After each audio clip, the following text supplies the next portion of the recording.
Всем привет! Если ты это смотришь, значит ты смотришь еще очередной подкаст. Каждую пятницу это третий подкаст по счету. Сегодня мы поговорим о том, что такое централизованные системы и децентрализованные системы. На примерах, то есть на обычных простых примерах. Давайте начнем с централизованной системы как с основы любых структур. То есть на примере человека. Человек думает о том, что он свободен, о том, что вот если что-то сделает, то он будет свободен, да. Заработать денег, прокачать знания, умереть как эго и любые другие иллюзии о том, что он будет свободен. Но в конце концов, как такой человеческий организм, это централизованная система. То есть, если централизованная система, это там, где есть центр. То есть вот у нас есть центр, один центр. Если центр погибает, то погибают и остальные другие структуры. Все рушится сразу. То есть по такому типу построен человеческий организм. Человеческий организм состоит из очень множества разных клеток. То есть там, где есть, к примеру, есть, клетки, это основа, то есть микробы это основа человеческого организма. Все остальное это идет симбиоз. То есть клетки, к примеру, есть вот кровь. Кровь это, так скажем, каналы, по которым переходят клетки. Можно сказать, как дороги, по которым ездят люди. У нас есть также стражники, то есть иммунитет, который говорит о том, что кто свой, кто не свой, кого можно принимать, кого нельзя принимать. То есть у нас есть мозг, который отвечает за принятие решения. То есть умрет этот центр, умрет все остальное тело. Умрет этот центр, сердце, умрет доставка полностью всех, то есть живых клеток по телу. Таким образом, человеческий организм это, по сути, экосистема, централизованная экосистема, на примере, как целая страна, можно сказать. То есть со своими стражниками, со своей полицией, со своей экономикой, со своими простыми гражданами, со своим президентом и так далее, и так далее. То есть, многие думают, что человек это, я человек и все, человек это эго. То есть, не вдаваясь в большую глубокую подробность, как устроен человеческий организм. В человеческом организме, то есть иммунитет, который отвечает, что делать, то есть данной клетки. Клетки работают в симбиозе в человеке, то есть симбиоз это, так скажем, союз. То есть в союзе с другими клетками. Клетки работают на благо полностью человеческого организма, чтобы получить за это некую стабильность. Не находите аналогию с государственными системами? По-моему, все то же самое. То есть работает на благо среды. Если среда хорошая, то они будут очень хорошо работать. Если среда плохая, к примеру, спид какой-нибудь, да, или, к примеру, если вы курите постоянно сигареты, то они будут работать плохо. И есть даже одни и те же клетки, которые при плохой среде внутри организма будут скорее, то есть патогенами. Патоген это клетка, которая хочет навредить, то есть полностью экосистеме. Так скажем, бандит-преступник, который хочет зайти в банк и украсть наши денежки. Если хорошая будет среда обитания, то человек, то организм, живая клетка будет хорошо работать. То есть, если не верите, можете исключительно, то есть, забраться в интернет, забраться в биологию, зачитаться и найдете то же самое подтверждение моих слов. Таким образом, можно сказать, что человек, по сути, по своей не свободен, потому что централизованная система достаточно хрупка. Она очень хорошо поддерживает тебя, В некоторых ситуациях она масштабируема, но по сути, по своей, она не свободна. То есть человеческий организм построен по принципу диктатуры. То есть можно сказать, как Адольф Гитлер. То есть вот сейчас ты должен работать, а вот завтра ты должен умереть. То есть забавно, не правда ли? И есть реальная, то есть функция, не помню в точности, как она называется, но суть функции в том, что чтобы некоторым клеткам нужно рано или поздно умирать. Если они не будут умирать, они превращаются в раковую опухоль. То есть получается, что клетка по своей живущей в человеческом организме не свободна. То есть человеческий организм построен по принципу диктатуры, централизованной системой. Урай! Как говорится, мы разобрали, что такое централизованная система и почему это не свободно. То есть при любом отказе, так скажем, любого из центров, то есть сердце, да, получается, отвечает за выработку, так скажем, дорог, по которым ходят клетки. Мозг отвечает, который отвечает за переработку, принятие решения. И желудок, то есть, так скажем, тоже есть там мозг, который отвечает за переработку, то есть за переработку веществ, поступаемых в организм. Если одна из систем рухнет полностью весь человеческий организм. По такому же принципу построена любая государственная система по типу Telegram, к примеру, то есть если рухнут одна из структур в Телеграме, то рухнет полностью как спичечный домик. Рухнет полностью вся структура. Централизованная система плюсы в том, что она стабильна по своей сути на какой-то определенный срок, и она по своей сути контролируема. То есть все, получается, организмы, либо люди, живущие в этой системе, контролируются.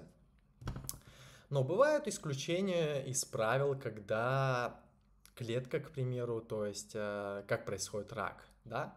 То есть рак – это просто обычная клетка. Вот представим, что вот это вот обычная клетка. И она такая, пришел такой вот человек и говорит, ты должен умереть. Ты уже свое прожил, ты должен умереть. Чтобы пришла другая клетка на место тебя и тоже начала вырабатывать какие-то полезные вещества.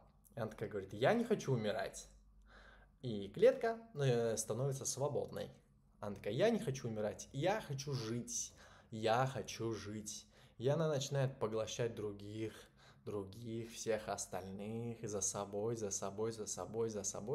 Эгоистическая клетка, которая, получается, разрушает централизованную систему внутри человека. Опять же, ссылаюсь на данные всем известные, то есть всем научным известные, вы можете просто прочитать, более углубиться в эту тему. Здесь это будет более в коротком формате. Таким образом, то есть централизованная система, человек как по своей сути не может быть свободным никогда, разве что иллюзии свободы, скорее. Потому что он живет сам, по сути, в своей собственной тюрьме. Мы с этим разобрались и идем дальше. Есть децентрализованные системы по типу, к примеру, Mastodon. То есть есть ActivityPub, такой протокол, есть социальная сеть, то есть Mastodon, PeerTube, их очень-очень-очень много. То есть где каждая клетка является центром. То есть представьте, что ваша каждая клетка в организме является центром, от которых все зависит. И если даже один центр умер,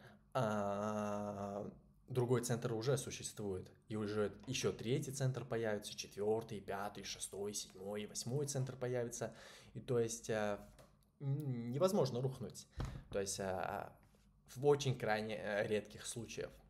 Таким образом, получается, децентрализованная система это некий баланс, так скажем, некий баланс, в отличие от централизованной системы.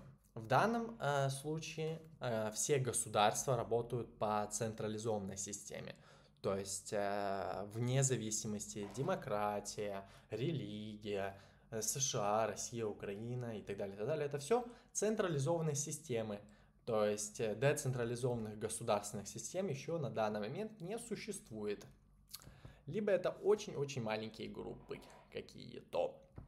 То есть децентрализованная система, к примеру, вы можете зайти в ActivityPub, либо в Mastodon, к примеру. С Mastodon вы можете, к примеру, читать посты или смотреть ролики, которые вообще выложены в PeerTube. То есть, грубо говоря, вы листаете Threads, да, всем известная социальная сеть, или Twitter, и натыкаетесь на ролик, выложенный в сеть от YouTube.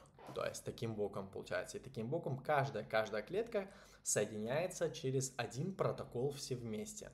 Через полностью через один протокол. И даже если один протокол рухнет, то будет другой протокол. То есть это более устойчивая вариация, в отличие от централизованной системы. Также в большинстве случаев децентрализованные системы, они открыты. То есть ты можешь, условно говоря, как зайти на замечательную сеть GitHub. Если ты разработчик, то ты меня обязательно поймешь. И просмотреть код проекта, условно как Linux. То есть добавить что-то свое, создать что-то свое поверх текущей системы. Это, условно говоря, ну представьте, вы живете там в какой-то абстрактной стране, неважно, там Вьетнам, Таиланд или еще что-то, и вы такие: так, ну мне не нравится вот этот закон, да, мне это не нравится, а давай-ка я возьму и сейчас прямо улучшу этот закон, то есть прямо сейчас.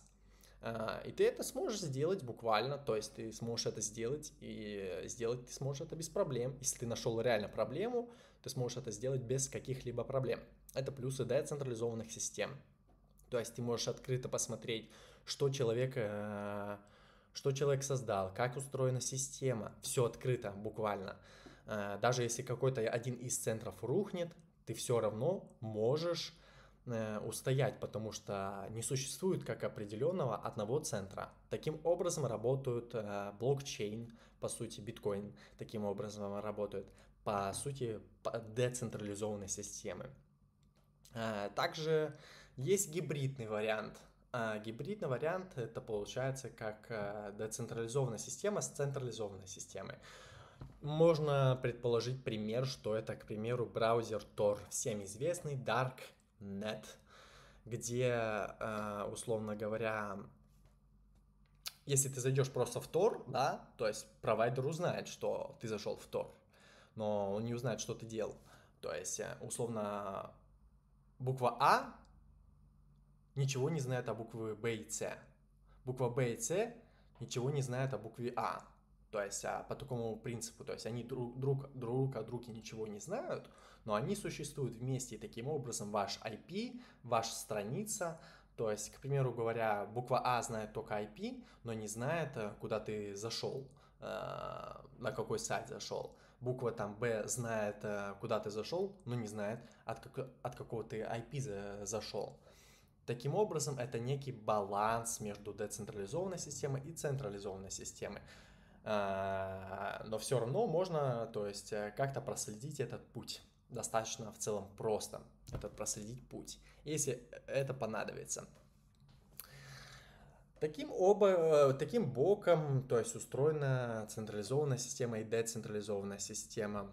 Как я повторился, в будущем, к примеру, будет создаваться симбиоз. Симбиоз — это достаточно простое слово, то есть союз с кем-то, то есть союз клеток, союз людей, союз, просто обычный союз, какое-то сообщество, да, определимся. В будущем будет создаваться симбиоз искусственного интеллекта вместе с человеком, то есть это достаточно эволюционная технология. Вы представляете, что мы можем сделать, если мы сейчас делаем в рамках эволюции технологий интернет, искусственный интеллект и еще множество разных.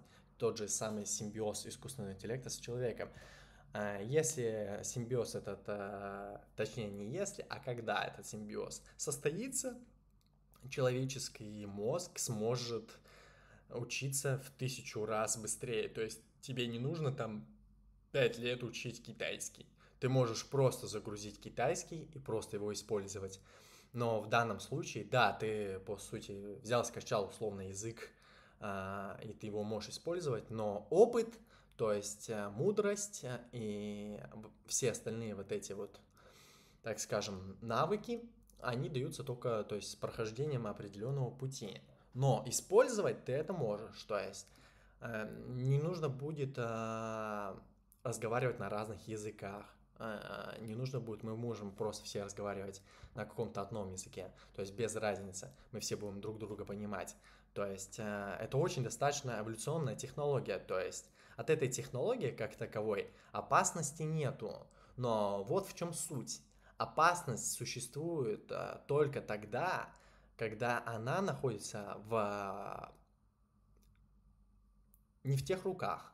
То есть, если технология находится в не тех руках, то опасность существует, потому что в таком случае непонятно, каким образом эти руки будут использовать эту технологию, потому что технология как таковая это просто обычный инструмент.